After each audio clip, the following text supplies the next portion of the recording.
Oh, there we go. Wonderful. Hi, I'm Congresswoman Becca Balint. I represent the state of Vermont. Yay! I know there's a lot of Vermonters and people who have ties to Vermont in the crowd. Thank you so much. It means so much to me that you're out here. Mohsen Mahdawi is a cherished member of our community in Vermont, and I want to do everything I can to elevate his story because it is an indication of just how far from our values we have strayed. And so thank you. And a lot of people were asking me just now, does it matter to come out on the streets? Does it matter to protest? Absolutely.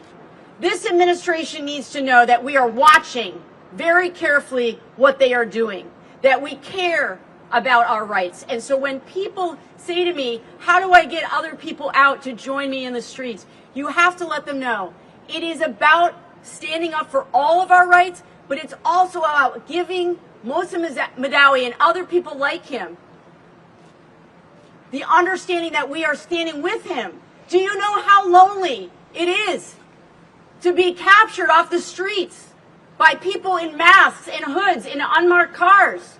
And they wonder, is anyone thinking about me? And the answer is absolutely. And that's what it means that you're out here, that you are indicating to Americans, but also to him and his team that you care. So thank you so much for being out here. So look, this is what I know.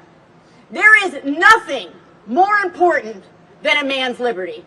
Nothing. And that is why his story and the stories of others like him have captivated this nation. It's the reason why so many people, even those who voted for this president, have said, we do not approve of what you are doing around immigration. We do not approve of how you are treating people with green cards. So we have to continue to elevate these stories.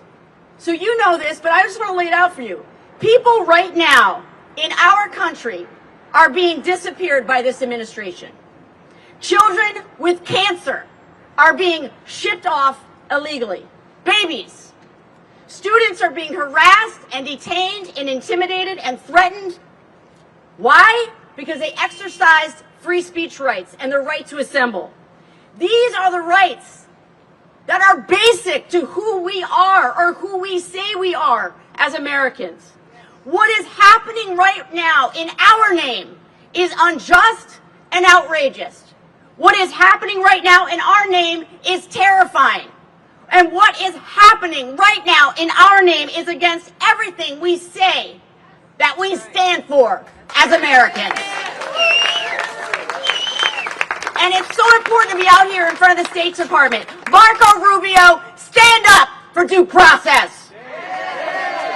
Stand up for the Constitution. If you believe in freedom as you say you do, then prove it. Prove it with your actions, not your empty words. I felt compelled to bring together this event. And thank you, Pramila Jayapal, for being with me. There are going to be other members of the House and Senate in just a few minutes joining us. I felt compelled to tell the story of Mohsen Mahdawi. As I said at the top, that he is a beloved member of the community in Vermont. Now, you may not know his story because there have been so many stories. How can we keep track of all of the outrageous actions of this administration? It's very hard to keep them straight, but these are people with stories, and we have to continue to uplift them.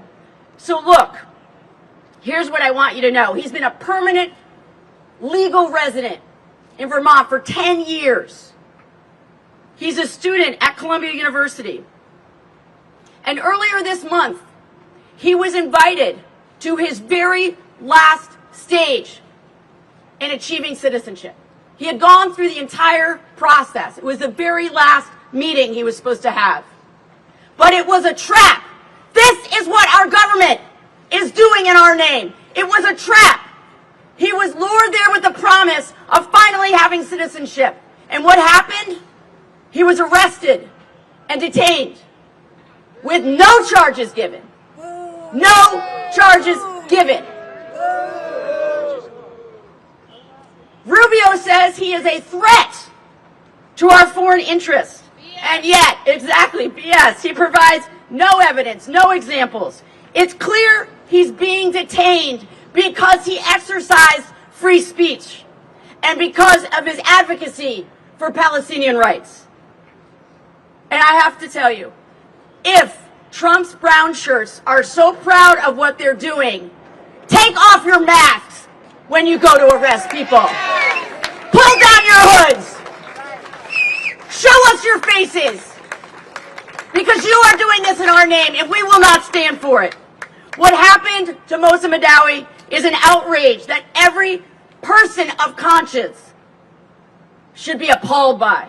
If it can happen to him, you know what I'm going to say. If it can happen to him, it can happen to you. Tomorrow, Mohsen has another hearing in Vermont. He must be released. They have no right to be holding him. He deserves to be home, furthering his studies, and not sitting in a jail when he is a threat to no one. We are out here because we understand that if we detain people for speaking their minds, we are not America anymore. We are not a free society. We are not a democracy.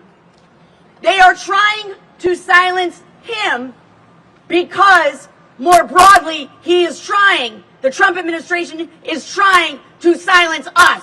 That's what this is about. That's the plan. Intimidate, harass, bully, threaten so that we will stop talking. But we're not going to stop talking, and that's why it's so important that you're out here today. We're not going to stop talking. We are not going to stop fighting for justice. Every day, each day, we will hold this administration accountable. So thank you so much for lending your voice to this cause. I know it means a lot to Mohsen Mahdawi and his team back in Vermont. It matters that he sees people standing up for him. So thank you so much for taking the time.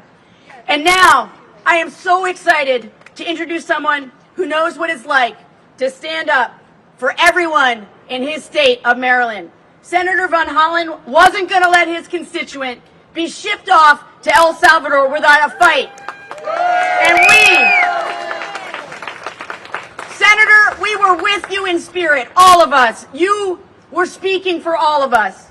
And he was there fighting for a man that you know his story well, Kilmar Abrego Garcia, a father, a Marylander, and just like all of us, deserving of due process. Let's hear it for Senator Van Hollen. Thank you so much for making time. Okay, my apologies, we're switching it up. I'm going to talk about another great man, my senior senator who's been crisscrossing this country, fighting for all of us. He is a hero to so many of us in the crowd. My senior senator, Bernie! Well, let me thank Becca for helping to organize this event, for all of you for being out here today. It's hard for me to add anything to what Becca has said. All of you know that Mr. Mahdawi of White River Junction, Vermont, has lived in this country and in my own state of Vermont for the last 10 years. He is part of the community there. In that decade, he has made many friends, he has built bridges, and he has used his voice to advocate for peace, justice, and dignity for Palestinians and Israelis. And as Becca mentioned, when Mohsen walked into an immigration office 2 weeks ago for what was supposed to be the final step, think about this, the final step in his citizenship process. He's about to become a citizen of the United States.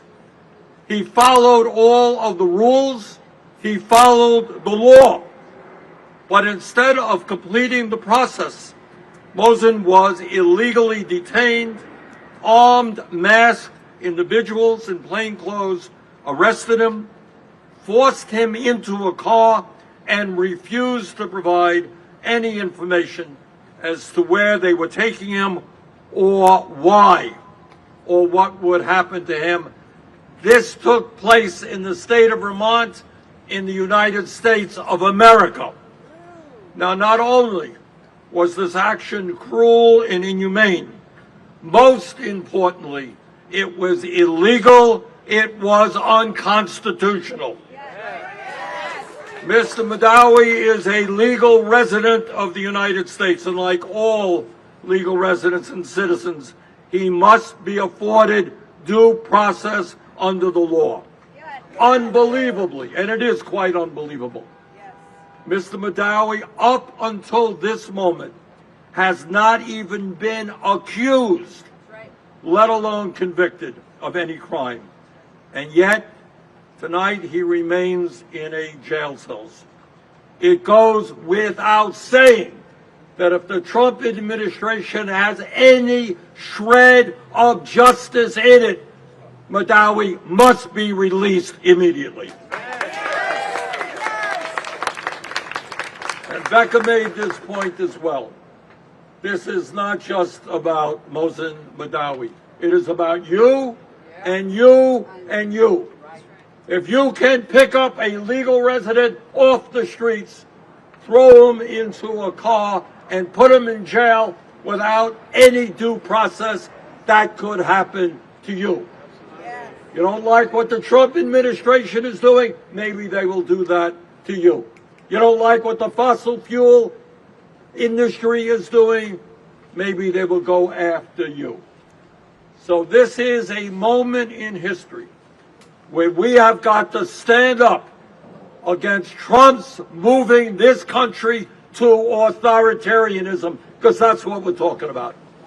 Too many people have fought and died to retain democracy and the rule of law in this country. And we will not allow Trump to trample on what those people fought and died for.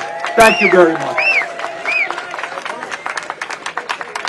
Thank you so much, Senator Sanders. Thank you. We know how busy you are. We really appreciate all that you're doing for all of us.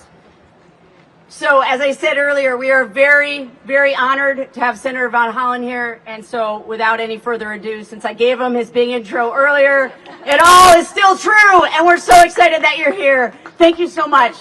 Thank you. Thank you. Thank you, Becca. Thank you, Congresswoman Ballant. Thank you to the Vermont delegation. Thank you to my colleagues.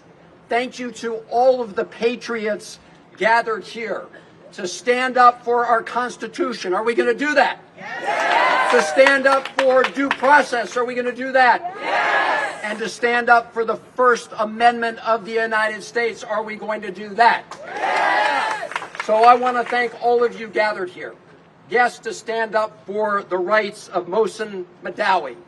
Also to stand up for the rights of Mahmoud Khalil.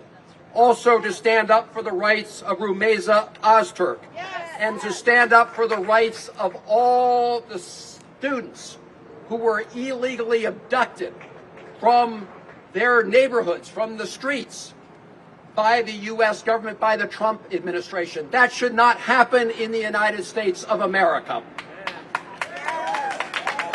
In the case of Mahmoud Khalil, we saw him snatched from his family, his wife, a United States citizen. His wife just delivered a baby while he was in detention in Louisiana. In the case of Ms. Ozturk, you've probably seen the videos. Fulbright student at Tufts University. People come up to her, so people with masks on, and just take her off the streets. An illegal abduction. She's also in Louisiana right now. And of course, the case of Mohsen Mahdawi, who was going through the process of taking his citizenship test and being confirmed as a United States citizen. He understands we have a Constitution. I will tell you, I don't think Secretary Rubio could pass a citizenship test today. And I want them to hear that on the 7th floor. You know, Senator Rubio used to take to the Senate floor all the time. He used to talk about an American foreign policy based on promoting democracy, based on human rights, based on freedom of religion, based on freedom of speech around the world. And now, as Secretary of State, he is trashing freedom of speech right here at home. You know, I grew up in a Foreign Service family. I was proud to be from a family that represented the United States overseas. We are far from perfect. We have a lot of work to do to live up to the principles that we stand for overseas. But one of the things we do is we work to stand up as a beacon for human rights and freedom of speech. At least we used to, until the Trump administration came along, until Secretary Rubio came along. So instead of promoting freedom of speech overseas, he is ripping up the First Amendment of the Constitution here at home. That is shameful. That is shameful, and the American people should not stand for it, because it's absolutely true. If you rip up the Constitution for one man or one woman or one person in the United States, you threaten First Amendment rights for everybody in the United States of America. Now, Secretary Rubio has dug back into a McCarthy-era statute from what was called the McCarran-Walter Act at the height of the McCarthy era, to say that these students represent a threat to the foreign policy of the United States of America. That is pathetic, right? We have students who are protesting or urging for Palestinian rights against the war in Gaza, and they somehow represent a threat to the great United States of America. This is a shameful and obviously wrong argument. And I really hope the judges and courts of the United States see right through that sham that Rubio has concocted. So instead of actually being Secretary of State and promoting freedom of speech overseas, he has become the porter-in-chief of students here in the United States, and someone who shreds the Constitution. But it's not only freedom of speech he and the Trump administration are shredding, it's other constitutional rights like due process. Thank you, Becca, for mentioning Abrego Garcia, Tomar Abrego Garcia. This is a man who was snatched off the streets of Maryland. He was driving with his 5-year-old autistic son, and all of a sudden disappeared into the U.S. detention system, and then taken by a plane where he couldn't see out the windows, didn't know where he was going, to El Salvador, and placed in one of the most notorious prisons in the Western Hemisphere. And the Trump administration had admitted in court, they had told the judge that he had been wrongfully abducted and deported. But instead of fixing their, quote, administrative error that landed him in the gulag, instead of fixing that, they decided to punish the lawyer who told the truth in court. And now we have a 9-0 Supreme Court decision saying they have to facilitate his return, which they are ignoring. And whether it's these cases of these students, like the 3 I mentioned, but others, if we don't stand up for their constitutional rights and their First Amendment rights, then shame on us. Because, as Becca said, what authoritarians and bullies, what they count on is all of us cowering in the corner. They want us to go away. They don't want us to exercise our First Amendment rights. So thank all of you as patriotic Americans, because we will not be bullied and we will not be silenced, and we will stand up for the First Amendment and the Constitution of the United States. Thank you, great patriots gathered here. Thank you, Senator, and thank you for your leadership in going down to El Salvador. Thank you so much. Oh my gosh, I've got so many superstars behind me. I am just filled with so much gratitude that everyone has found time to be here today with all of you as we say, not in our name, not in our name, not in our name, not in our name. Thank you so much. The next person I would like to turn the microphone over to is a woman that I'm honored to serve with on the Judiciary Committee. She is the ranking member, soon to be chair, I hope, of the Immigration Subcommittee, Pramila Jayapal. Thank you so so much, Representative Balint. The people of Vermont and Mohsen Mahdawi are so incredibly fortunate to have a leader like you, a champion like you, fighting for him and for all of us across the country. Look, I think this is an incredible display of power and of our resistance. And that is the only thing that is going to stop this administration from continuing to snatch and disappear people from across this country, on our streets, in front of our eyes, in our communities. And so today we are here to very clearly say, bring Mohsen Mahdawi home. This is enough. We will not tolerate it. You've heard his story, and I say this now not only as ranking member of the Immigration Subcommittee, but one of just 19 members of Congress who are actually naturalized citizens myself. And I know what that citizenship interview meant to me. And I know that when Mohsen Mahdawi went through the entire legal process to apply for citizenship as a legal permanent resident, the joy he must have felt when he walked into what he thought was going to be a citizenship interview, and the cruelty of using a citizenship interview to lure him in so that he could be snatched and disappeared and detained.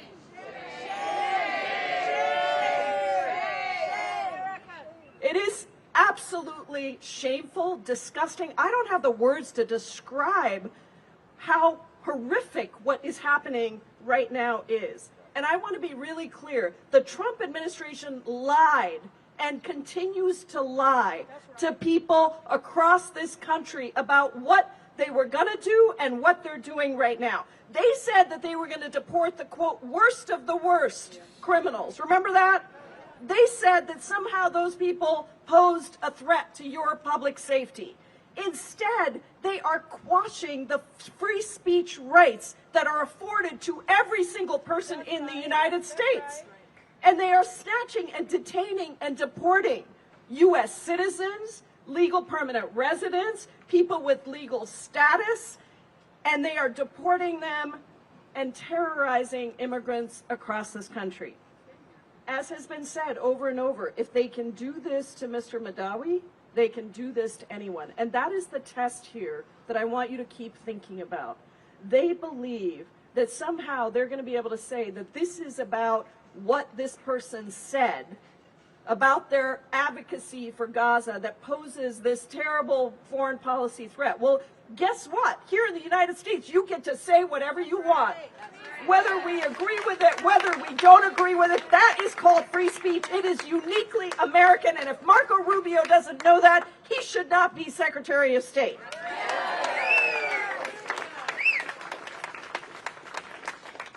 And this isn't just about any one group of people. Just understand that. Just this week, 3 U.S. citizen children were deported, including one who is in the middle of receiving cancer treatment.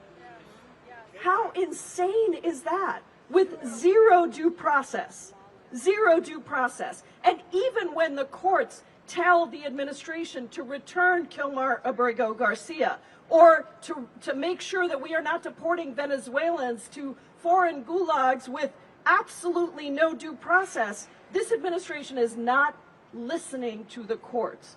And so in these moments when authoritarians and dictators try to steal our speech, try to steal our rights, the only thing that works is the people standing up to that. And so today, as I lose my voice for my 5th rally of the day,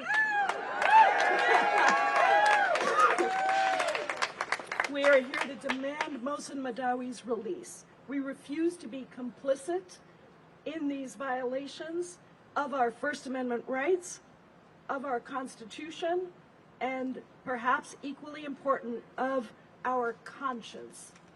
This is about all of us. And it is the playbook of authoritarians and dictators, and every single American has to be fighting against this. So, Marco Rubio, Donald Trump, all of those who want to destroy American freedom, We will not let you do that. No matter how little our voice is, we're still going to speak up and fight back and demand justice. Thank you all for Mohsen, for Mahmoud, for Kilmar, for Ramesa, for the children, for the families, for our communities, because we know that immigrants make us better. And as Mohsen himself said today from the detention center, an injustice against one is an injustice against all. Thank you all so much.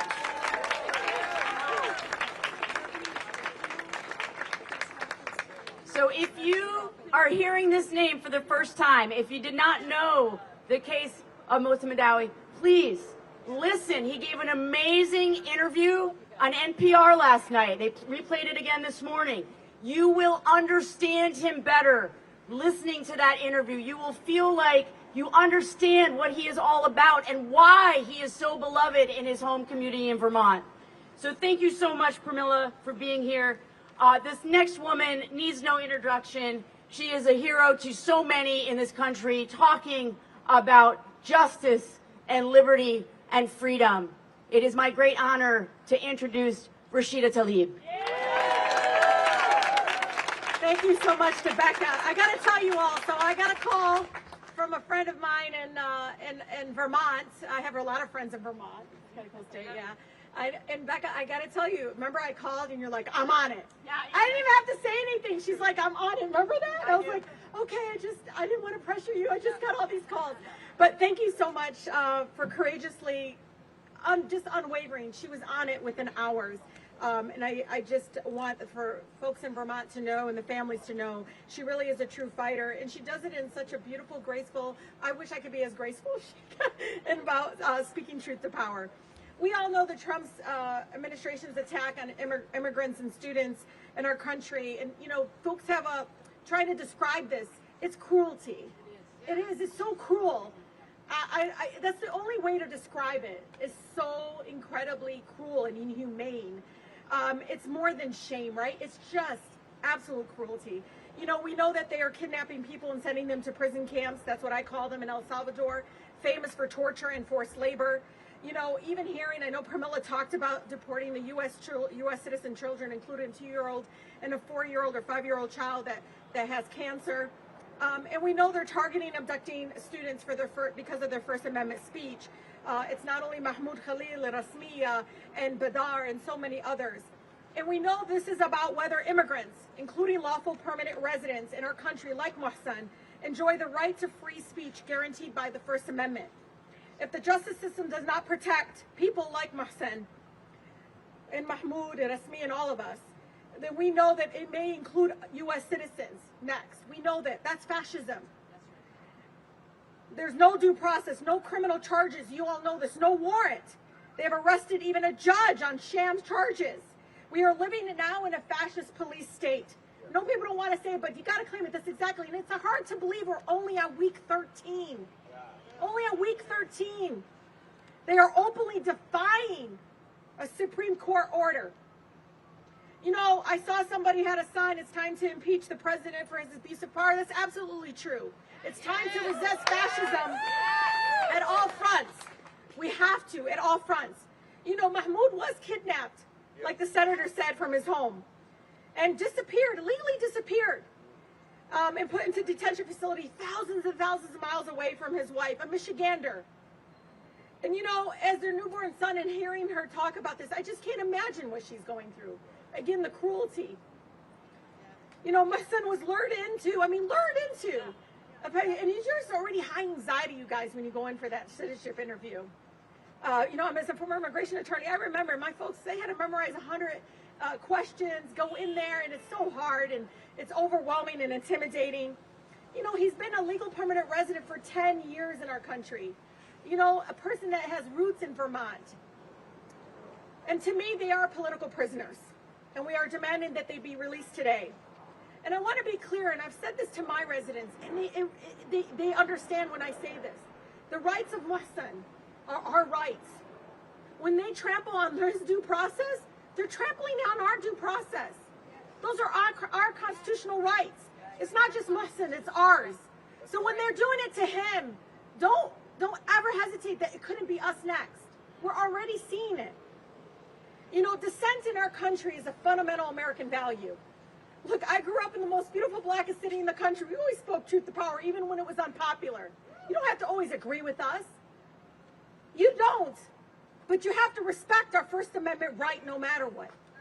And that's one of the things that I'm, you know, at this moment, it should alarm all of us.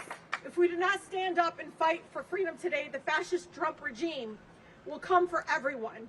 These are test cases, y'all, and they won't stop there. The fascist crackdown and attempting silence of the growing movement to save lives, no matter faith or ethnicity, and that includes Palestinian lives. Yes. You know, one of the things that I know from growing up again in this most beautiful community ever is that movement and transformative change and fighting and saving our country didn't come from Congress. It's truthful. It didn't come from Congress or the White House. It came from all of you. We didn't get the Civil Rights Act because somebody woke up and said, wow, that's a really great idea. We didn't get these protections because everybody thought it was a really great idea. It's when people organized in the streets and demanded that change. That's the power you all have. So continue to rise up to fight against this fascist regime. And I'll tell you, you can keep trying to come for all of us and think that it's only those that are speaking about Palestinian rights, but this is an American value. You can see at every corner of our country those saying save lives now. Palestinian children deserve to grow old. They deserve to be free. They deserve to live. And it's not going to go away, no matter how many folks you continue to target, because they're vulnerable and they're hanging in there and you're just grabbing them because you think, because we're going to turn our backs because their name is Rasmi or Mohsen or Mahmoud. We're not going to turn our backs on them because, again, their rights are our rights. So free them all, free them today, and to continue to watch, again, the American people rise up. Even folks that might not politically agree with us are rising up and understanding due process for all, constitutional rights for all. When you come for one of us, it means you're coming for all of us. And again, I want to thank Becca for this. You know, it is very, very difficult in maneuvering, again, around this, but she doesn't hesitate. And it's really refreshing when I see colleagues continue not hesitating. We got to fight fascism 24/7, y'all. We got to. It's not only resistance through the courts and litigation, but it's resistance in the streets, and resistance in Congress, and resistance with no hands out. You've got to continue to fight back. So again, thank you all so much for continuing to speak up to my colleagues. Continue to understand your name can be Becca or Mohsen. Our rights are the same. Thank you all so much.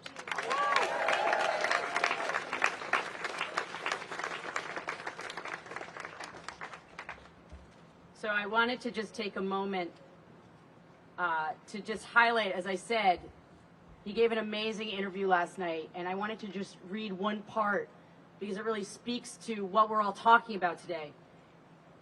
He said, I grew up in a refugee camp in the occupied West Bank. Before coming to the United States, freedom was just a concept. But the real experience of it, freedom of movement, to travel among 50 states, freedom to breathe the breeze of the ocean and to feel your toes in the sand. This is the first place I have experienced this. That is a man who loves the freedom that he has in this country. That is a man who is willing to stand up for the Constitution. This is a man that we want as a citizen of the United States.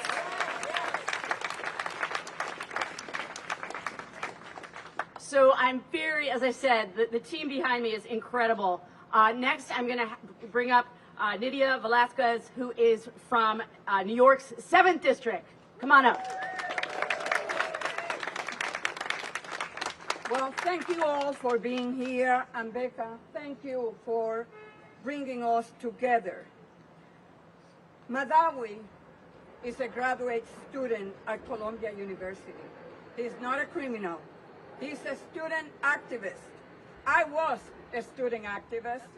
I've been put in jail like 12 times, fighting to get the Navy out of a small island in Puerto Rico called Vieques. I went to jail under Bill Clinton, fighting when we denied Haitian people to come to the United States because of HIV/AIDS crisis. And I did that because I knew that I had freedom of expression, freedom of speech, that I could convey my opinions without fear of being put in jail. And he is a legal resident of this country.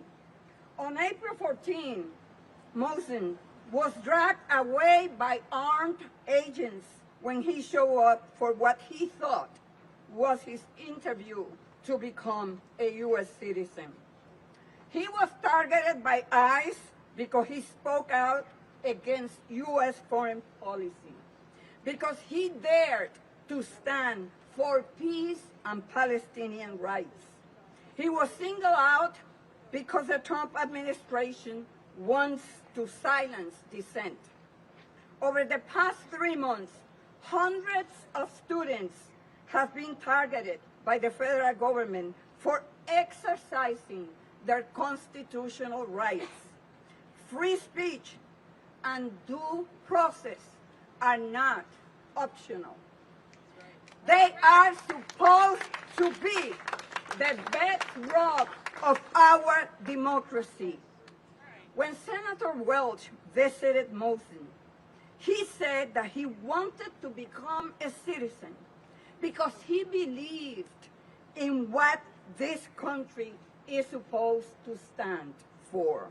Well, those principles are under attack. Trump's assault on immigrants is an assault on free speech, on due process, and on the very idea that this country belongs to all of us, not just the powerful and well-connected.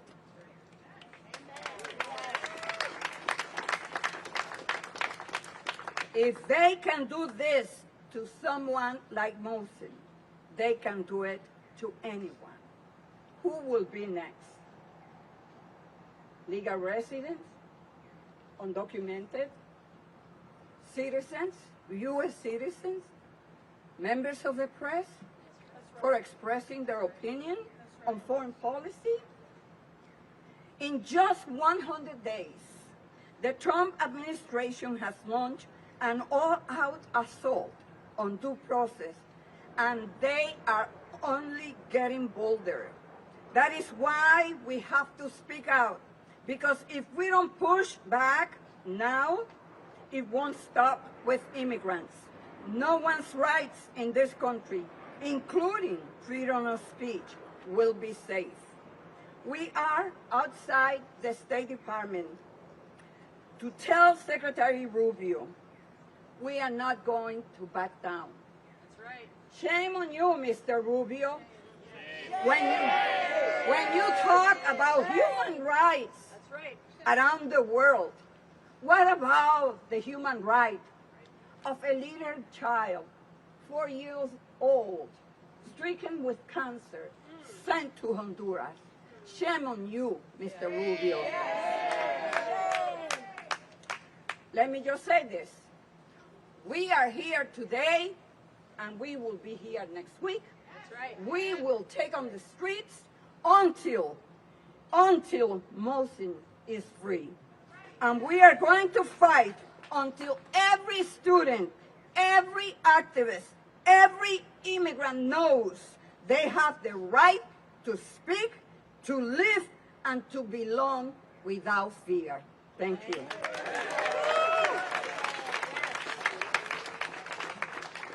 Thank you so much. Thank you so much. I thought it would be important for me to read from a statement that I got directly from Mohsen Mahdawi through his attorneys. And they know that we're doing this, and there's a live stream happening, and I'm hoping folks back in Vermont are watching. And so this is what he wanted me to read to all of you. He said, I don't want people to lose hope. Stay positive and believe in the inevitability of justice. This hearing, the hearing that he's having tomorrow, he said, this hearing is part of our system of democracy. It prevents a tyrant from having unchecked power. That's right. He said, I am in prison, but I am not imprisoned. A system of democracy guarantees freedom of speech, and speaking of Palestine does not only qualify as freedom of speech, but it is also about our humanity. He said, keep the hope alive. I will see you under the sun.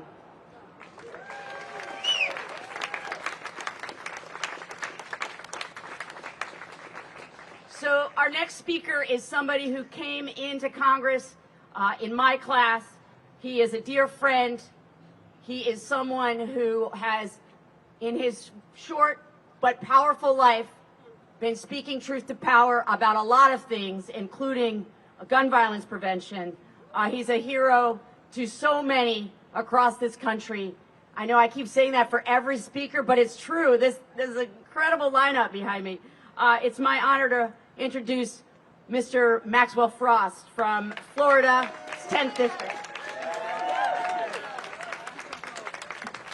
Well, thank you so much, and thank you to Becca for putting this together and for being a fierce defender for your constituents and for our rights. And the first thing I want to say, as a Florida man, is Marco Rubio is one of the biggest hypocrites in Washington, D.C. This is a man that, especially because of his Cuban heritage in the state of Florida, rose to prominence in politics by pointing fingers at every country around the world, talking about their human rights abuses, talking about the repression of activists and organizers, and now he's doing the same damn thing here. The same exact thing here. And people have been talking about this, but all throughout human history, authoritarians, right-wing fascists, they do the same thing. They get to a position and they're not satisfied with the power they have. So what do? They start tiptoeing with doing blatantly illegal things. Why? Because they want to see what they can get away with. They'll deport someone. They'll not give someone due process. And then who will they look to? They'll actually look to the people. They'll look to the streets to see if anyone's quiet. They'll look to the legislators. They'll look to the opposition to see if anyone says anything. And if it's quiet, they take that as a pass. And not only is it a pass if we're quiet, but if we're quiet, we are letting it happen. We are complicit in it happening. We've been talking about what could happen next, but we don't have to talk in a hypothetical. U.S. citizens have already been deported. Already have been detained in this country. And I also have to speak from a very personal place. I was born and raised Southern Baptist. I was literally dedicated in the church. I wanted to be a youth pastor my entire life. I am appalled that my faith is being used to persecute other people and other faiths in this country. Especially by a man like Donald Trump. That is selling Bibles with his name on it to make money. It's blasphemy at the highest level. And so he is another complete hypocrite. The other thing I want to say is I want to talk a little bit about some people in my own party who want us to believe that there's two different stories going on right now. That one story are the Republicans and Donald Trump cutting Medicaid, Medicare, Social Security, nutritional assistance, the things that working people have earned and worked for, all to help billionaires. And then the other story is them impeding on our civil rights, deporting people because of their First Amendment rights, people like Mohsen, who are just saying that everybody, every human, every Palestinian deserves human dignity and life, and that these are two different stories. Bullshit. These are the same story. One is not a distraction from the other. Because the only way that you can cut Medicaid is if you destroy democracy.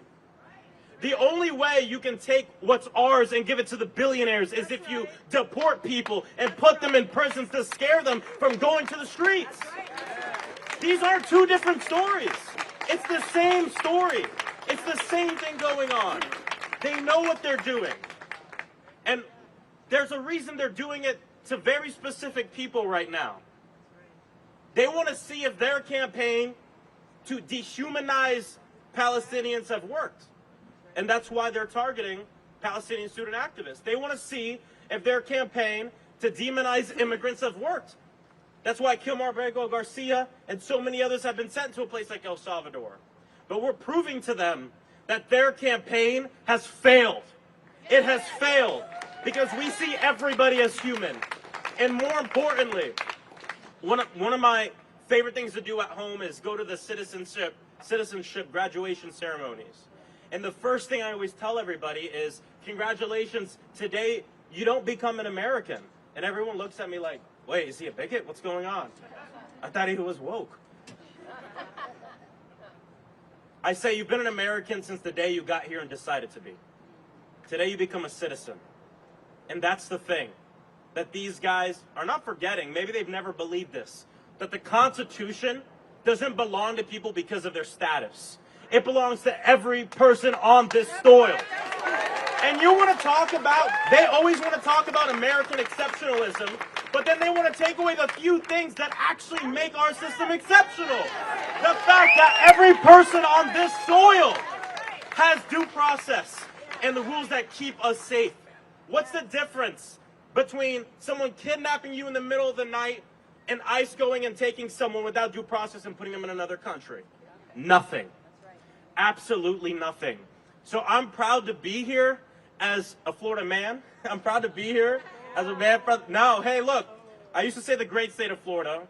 We're the beautiful state of Florida with millions and millions of working class people and immigrants who are fighting for our own rights in our country. And I've told people around the country this. What's happening now? Project 2025 is Florida 2024, 2023, 2022, 2021. We've been dealing with this in the South. Now the country is dealing with it.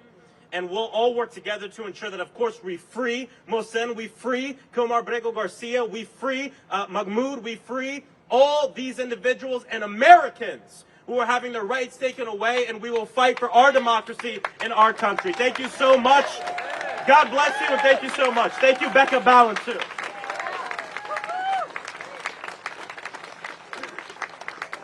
Oh, I'm so proud to serve with Max Frost.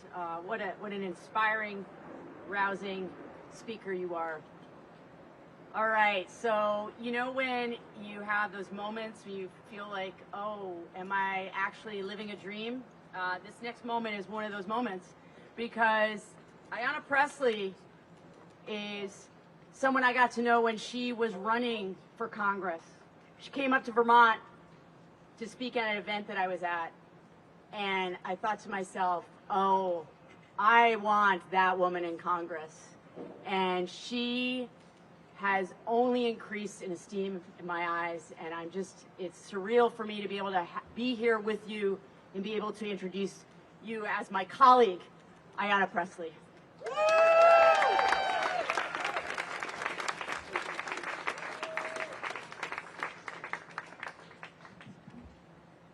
As I've said many times about Maxwell, I would follow him into any battle, but I lament following him on the microphone. First, let me just say to Congresswoman Ballin, I love saying that.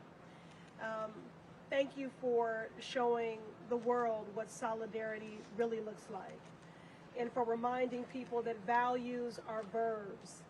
They are things to be demonstrated, to be practiced. Not to just simply be espoused. And you challenge each of us to higher heights. I'm grateful for your leadership and for your bringing us together today. You know, we keep using the word shame, and this is a shame that we find ourselves here. And it is also a sham. These extremists acts to disappear people from society have nothing to do with immigration. They have nothing to do with law and order. They have everything to do with power. That's right. That's right. And Donald Trump is abusing power. And that is what dictators do. Dictators mean to silence any dissenting voices. And the only way to beat a dictator is with defiance. And that's what brings us all here today. I'm so glad that you all are awake. The other side wants you to be asleep. They're anti-woke because they want a citizenry that is ignorant and uninformed, that is indifferent to the suffering of their neighbors, and that is inactive. So you're already winning, and you give me hope and make it easier to practice the discipline of hope, because you could have been anywhere else today, but you chose to be here to say that these abuses of power will not go unchecked. And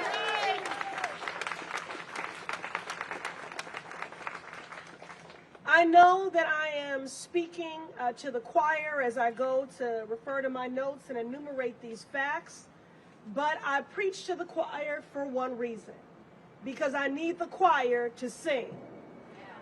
When you leave here, I need you to sing about these injustices. I need you to sing about the fact that this is not about whether or not we can weather the next 4 years, that this is about shaping the next 100. I need you to sing about the fact that this is the moment and the opportunity to be better ancestors than descendants. Who is Mohsen? Mohsen was raised in a Palestinian refugee camp in the occupied West Bank. He is a man who loves and is loved, who is connected to family, who is connected to community. Mohsen is a green card holder and lawful permanent resident of the United States.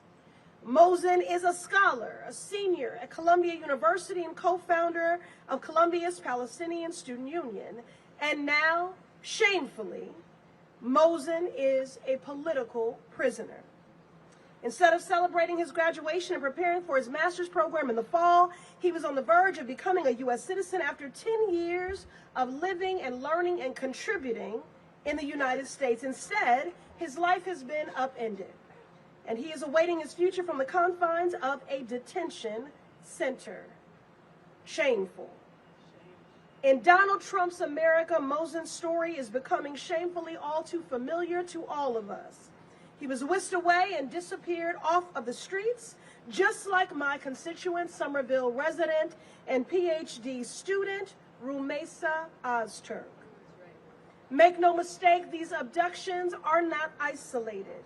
They are part and parcel of Trump's precise, intentional, and coordinated attack on our democracy and our constitutional rights. They serve no purpose other than to silence dissent, restrict due process, and to sow fear in our communities, which is exactly how a dictator operates. But again, we will not allow these abuses of power to go unchecked or unanswered. Last week, I went to conduct some real-time oversight.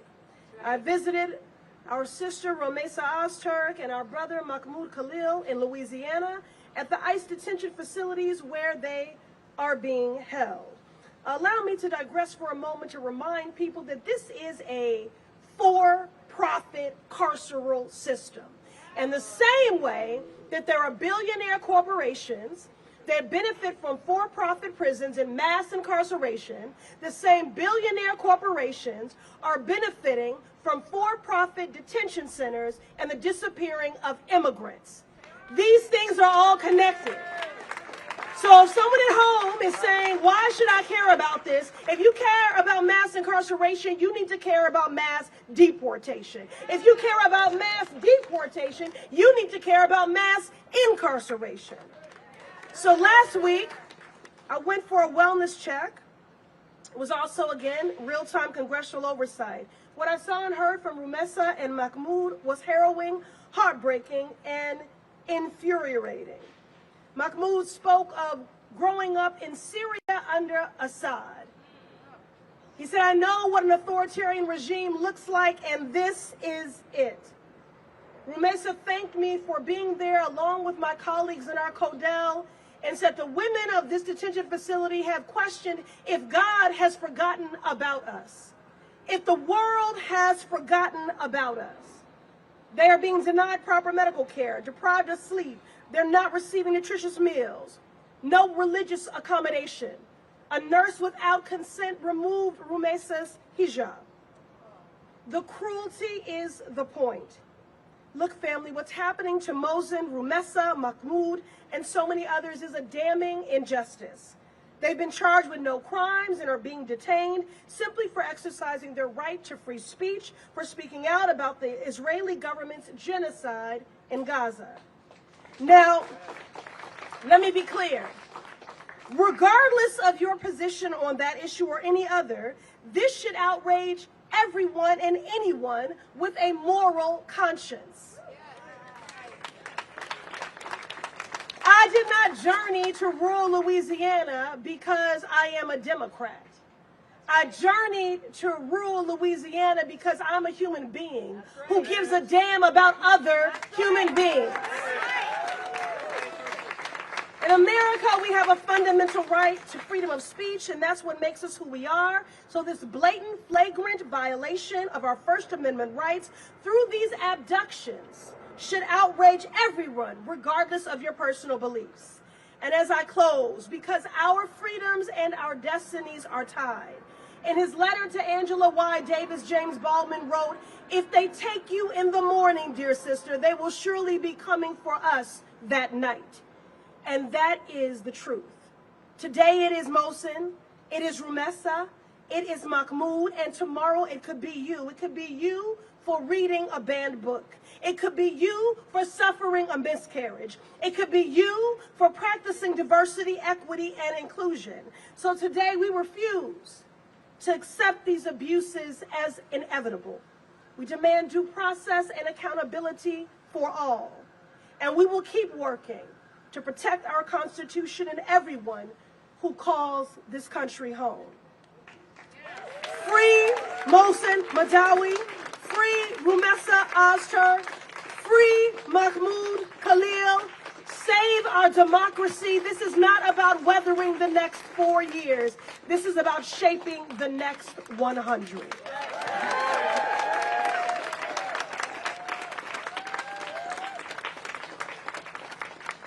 I've been told I have to pull the mic down or else nobody can see me because I'm so short. So, Tiny but mighty. tiny but mighty, exactly. I just wanted to give a shout out. My other senator, Senator Welch, was here earlier. He needed to go back to vote, but he did go see Mohsen Mahdawi, and he cares so deeply about this cause. And I just want all the Vermonters to know that Peter Welch was here. He is standing in solidarity with us. He just needed to go do his constitutional duty as well to go vote. So that's right. That's right. So we are so excited because the class that just came into Congress has brought with them this incredible sense of energy and justice. And this next speaker, Maxine Dexter, who represents Oregon's 3rd, she is someone who has been out in front, and she brings the best of Oregon here to D.C. to represent all the people back home that care so deeply about human rights. Thank you so much, Maxine. Take it away, but now we have to move it back up. All right. All right, thank you so much. I have to first just say what an honor it is to work with these powerful, incredible leaders. And the people of Oregon gave me this opportunity, and I will do with it the honorable things that I can and will stand up. My name is Maxine Dexter. I am a mother. I have an 18-year-old and a 21-year-old who are both on college campuses, and they are frightened with their friends right now. I am also the proud representative for Oregon's 3rd Congressional District, which represents 82% of Portland, Oregon, and we know that Portland does not back down when our rights are at stake. I'm also a critical care physician, and my job is to